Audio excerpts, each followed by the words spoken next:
today I'm going to talk about behavioral patterns and how these patterns influence the decision-making activity in active management within portfolios. The core of the thesis lies down on the decision-making activity carried out by mutual fund managers that occur during flow dynamics within active management. But before going forward, I would like to make some kind of key clarifications. So the first one is mutual funds are kind of a special investment vehicles that differ to other investment vehicles in a way that are open to investors. That means that investors can always subscribe to these funds, money into these funds, and in exchange, they will receive some kind of share based on the value amount invested into the fund. In addition, shareholders can also decide to withdraw their capital, and in exchange, they're going to redeem their shares. This thesis focuses on the decision-making dynamic occurring in active management. The managers that take this decision have the ability to foresee the market and to assess the risk. Why? Because what they offer is exploding pricing opportunities. So you have to pay to these guys that are supposed to be institutional, smart investors for them to give you the chance to explode pricing. So at the end, they are trying to make money, create value, and you have to pay them, right? So you are expecting ability on them. So you are expecting that they are rational, that they understand the market, they know how to read the market trends, and they know how to explode pricing. Having said these clarifications, let's talk about what are heavy flows and why this is important. So heavy flows is just the dynamic in which, in a particular period, a portfolio can expand it or contract it in a big amount, okay?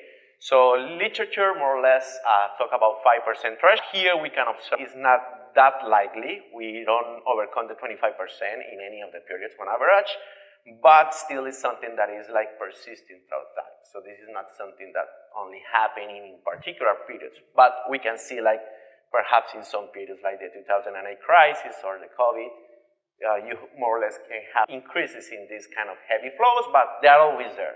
And why is this important? Because by understanding the decisions that these managers are carrying out during these heavy flow dynamics, we can understand the market. But more important, we can ensure the interests of the clients. That means that the people that are putting the money into these portfolios. So we are talking about an industry that at the end of 2022 was valuated at $22.1 trillion. Measured in economic terms, we can see it in that in 2018, last quarter, the industry experienced withdrawals around $75.5 billion. That means that this is money that disappeared from the market. What do managers perceive? The main foundation of this work lies down on heavy reward and punishment.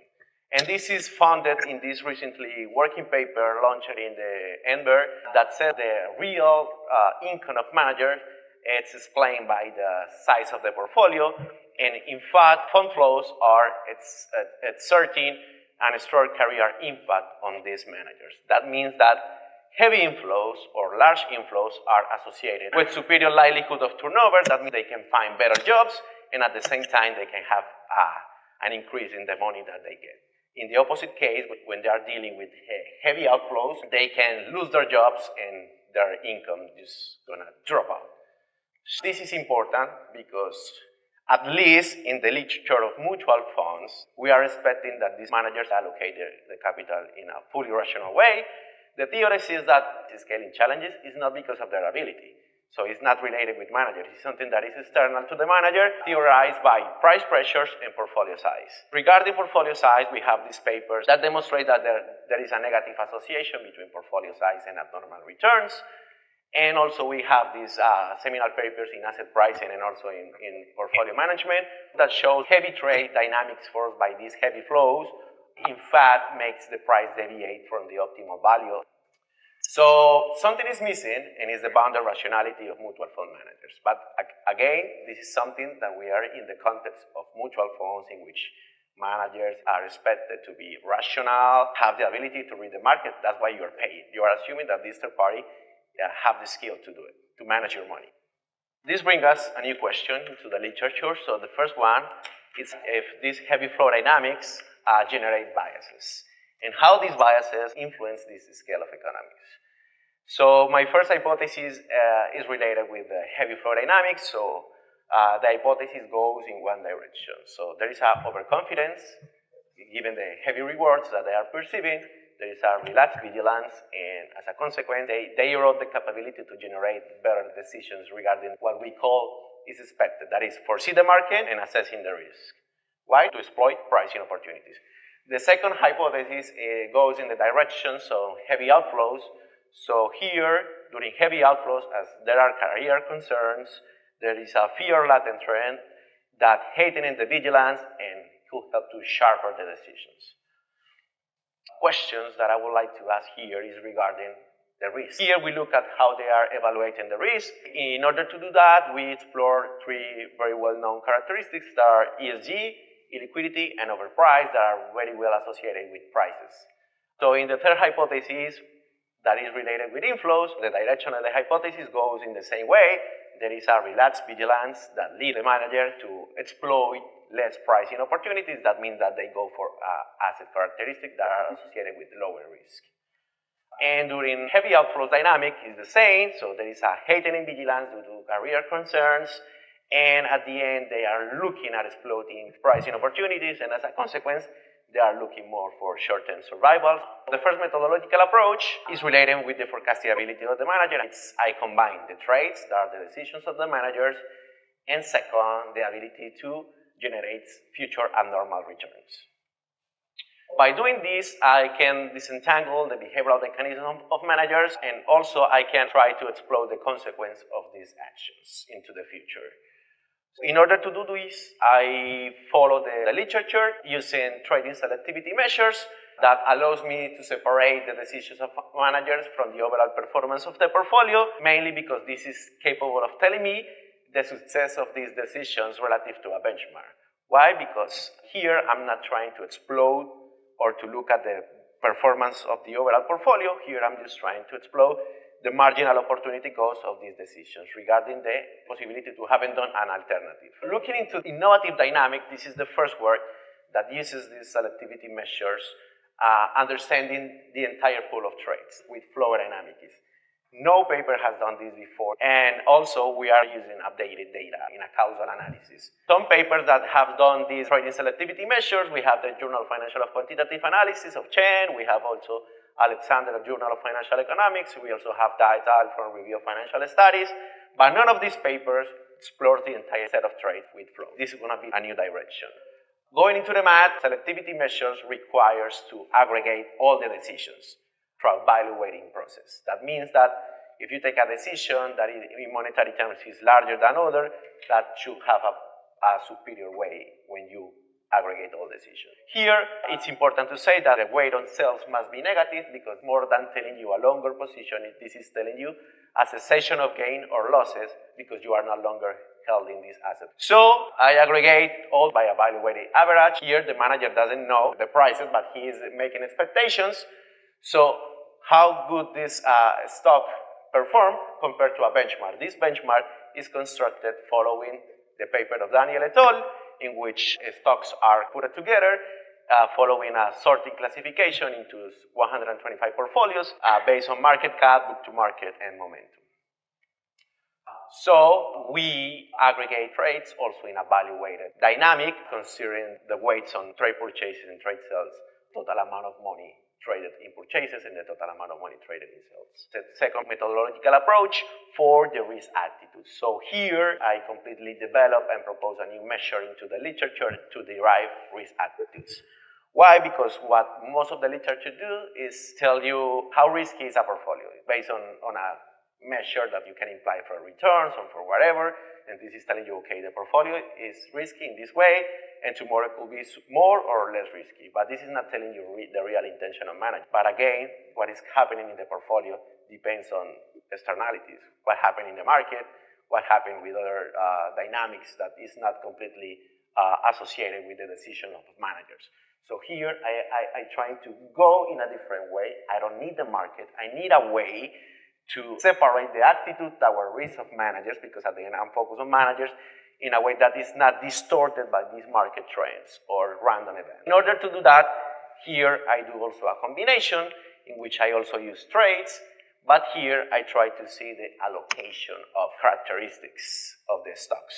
The allocation on illiquidity, the allocation in overpricing, and the allocation on ESG. By doing this, I am capable of revealing the underlying strategies to handle portfolio risk by managers of these mutual funds. This is a new proposal. No one has proposed this measure before. This is completely new.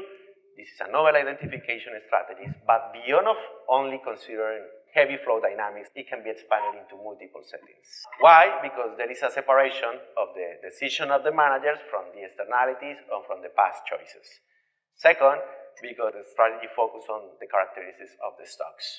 And third one, it can allow to be expanded into questions like what, how, and when, because I am completely focusing on the decisions of managers. So it's important to make some emphasis. With this, I can do the scrutiny of the portfolio reallocation dynamics, and I can also introduce a novel identification strategy, and I can also open a new direction in the literature. No one has looked at this direction. The closest thing that you have in this mutual fund literature is something that tells you that managers compete for flows. Why? Because we already saw that flows are something that impact their career. So at the end, we are trying to tell or to reveal what is the attitude toward the risk once they receive it. Going into the MAC, as this is a new measure, I required 2 dimensions. So the first thing is the non-traded characteristics, and then the traded characteristics. In the non-traded characteristics, I identify all the portfolio holdings that have any change in shares. That means that the manager do not trade with that. And based on that, I create non-traded weights. So I renormalize the weights of these portfolio holdings, and I create a value-weighted measure based on the characteristic of the portfolio that hasn't been traded in that particular period.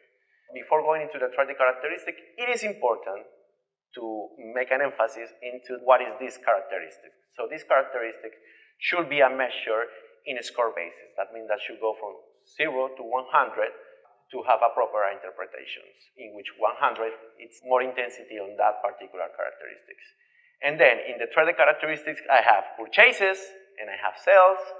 And in order to build a measure on these variables, I have to build weights based on the monetary amount traded.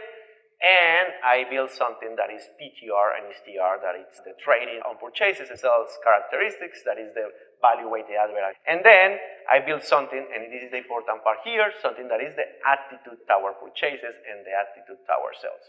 So it's telling you what is the average score against the non-traded characteristics. So if you have something and you don't move it, then you go for something, this is revealing what is your attitude toward that characteristic. And in order to have the entire set of traits, I just add up the attitudes on purchases and the attitudes on sales. The data, the more important part, I use standard sources of data.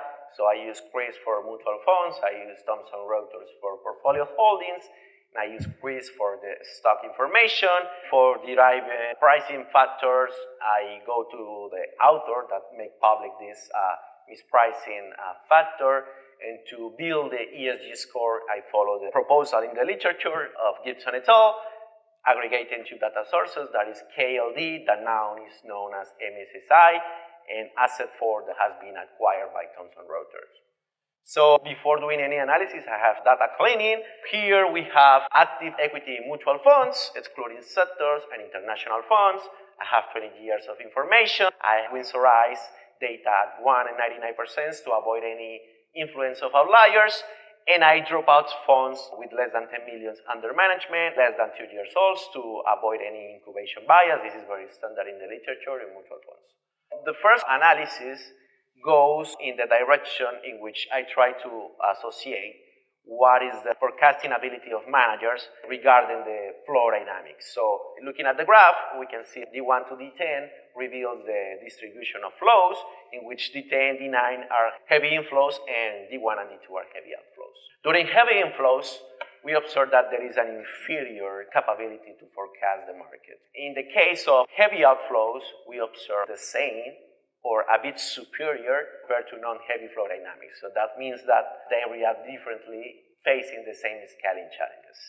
So Looking at the conditional analysis, the managers in fact improve decision and the capability to forecast the market.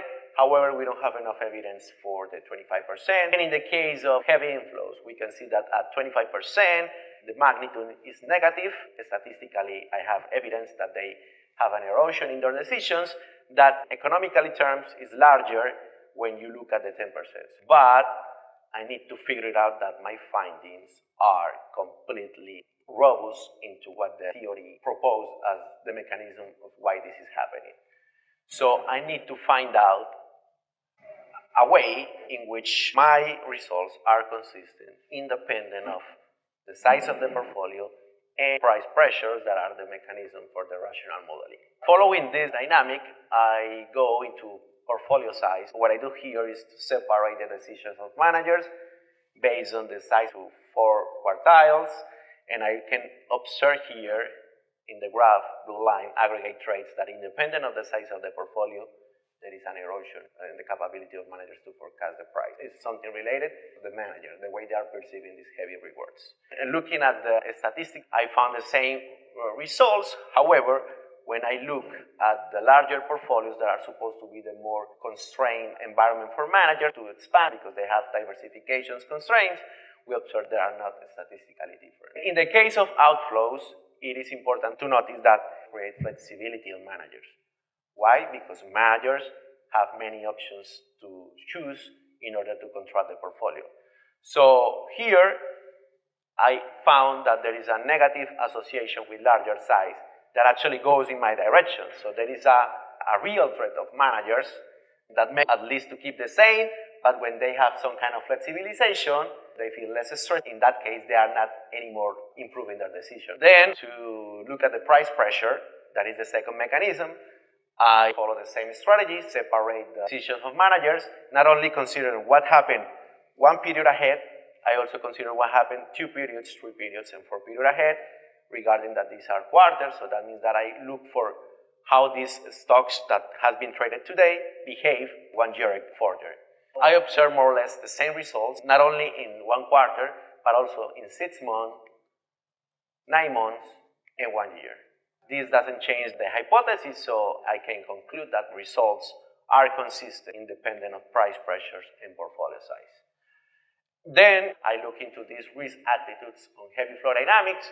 During heavy outflow dynamics, in ESG, I can observe increase on the attitude, and they want more of illiquidity and more or less the same in pricing. In the case of heavy inflows, that is what happened between D8 and D10, I observed that there is an increase for having more of this ESG, for having low of illiquidity, and for having low risk price, because they care less about exploiting pricing. But again, we are in active management, expecting that these managers are skillful in order to exploit these pricing opportunities.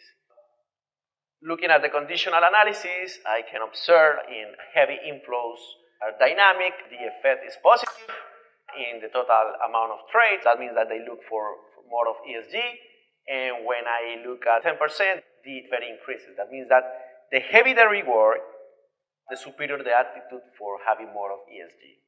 And then in the case of outflows, the manager has career concerns, they want less of ESG, and we also observe like the larger is the threat, the less they want this characteristic. So that means that they are having a differentiated response to these heavy flow dynamics. So then we look into illiquidity, and more or less we have the same conclusion here. We observe that during heavy rewards, the managers look for less of illiquidity. The effect is larger when the reward is superior or more intense. In the case of heavy threat, they look for illiquidity, and when that threat is even larger, the amount of that effect is superior. So this is consistent with what we found in ESG. And now looking at mispricing during heavy inflow dynamics, wants less of overpriced stocks. The effect is larger when that reward has a superior intent. However, we don't have a statistical significance for having more of that characteristic. Something important to say here is independent of characteristics, there is something common, is the decision of manager, and is the attitude that they are having, and the perception. It's not because of ESG, it's not because of illiquidity, it's not because of overprice, it's because the manager is having an attitude toward the risk. However, it's important to say attitudes can be manipulated because there are some kind of operation inefficiencies in this industry, mainly at the end of the year when managers must report their portfolio holdings on tax requirements, can manipulate the way they allocate their resources. So we have this paper of Agarwal 2014 that says mutual fund managers can benefit by manipulating this allocation of resources. I will try to explore the attitude of managers, excluding Q4 and Q1. I follow the same strategy, and I look into ESG, illiquidity, and overpricing. So in the case of ESG, without Q4, the decisions in the last quarter, we observe the same findings. In heavy rewards, you go more for ESG.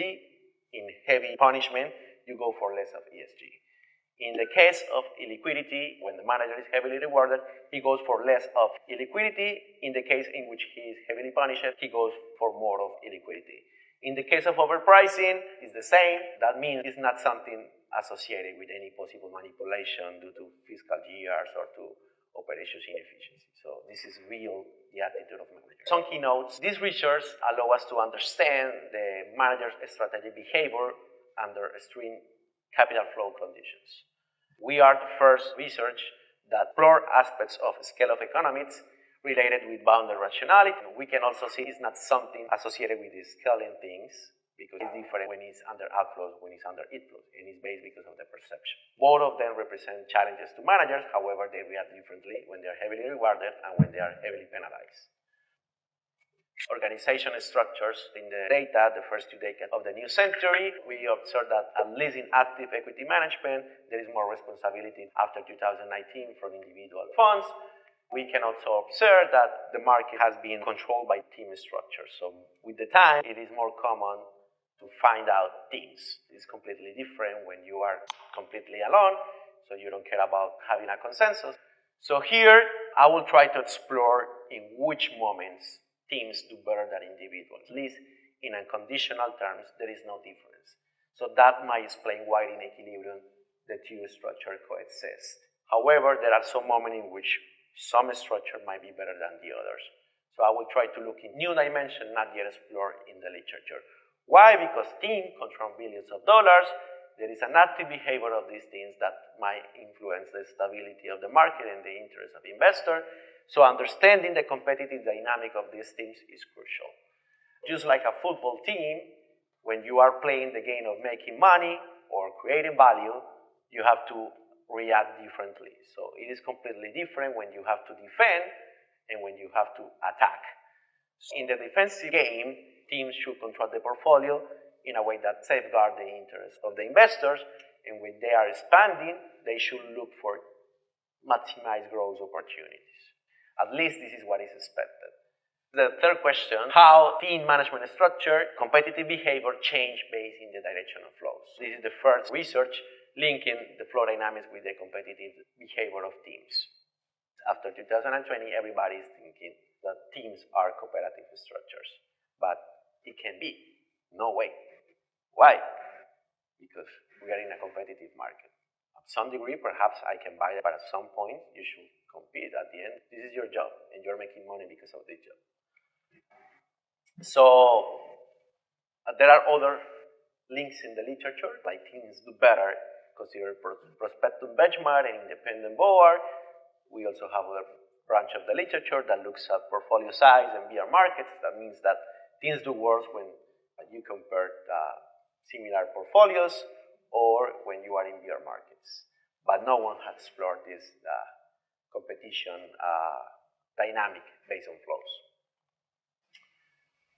This brings us into our last question, and it's like the composition of these teams and how this composition influences the adaptability of the competitive edge under flow dynamics. So this is the first research exploring diversity in ethnicity and in experience, the age of the members, the size of the teams, in the decision-making activity. Our first results, in case of outflows, teams do better than individuals.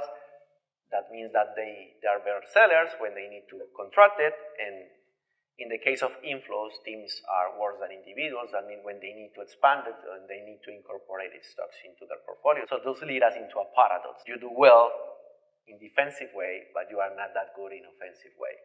Then exploring into the characteristics of these teams, what I do is to look at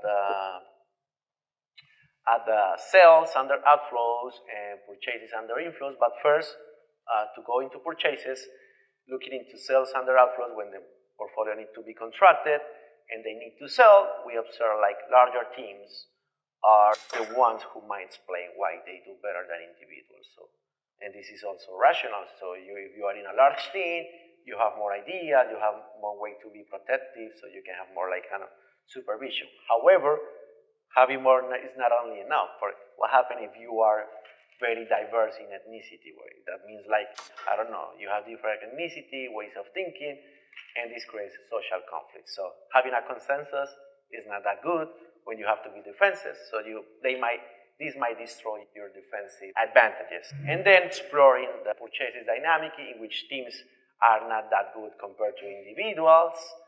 We look at the age of the team, members, and the degrees of interconnections, and the diversity in experience, in the age of the members of the team, and in the diversity regarding experience. Teams do worse than individuals, but the effect smooths when you have teams that are older or when you have teams that are well diversified in their experience.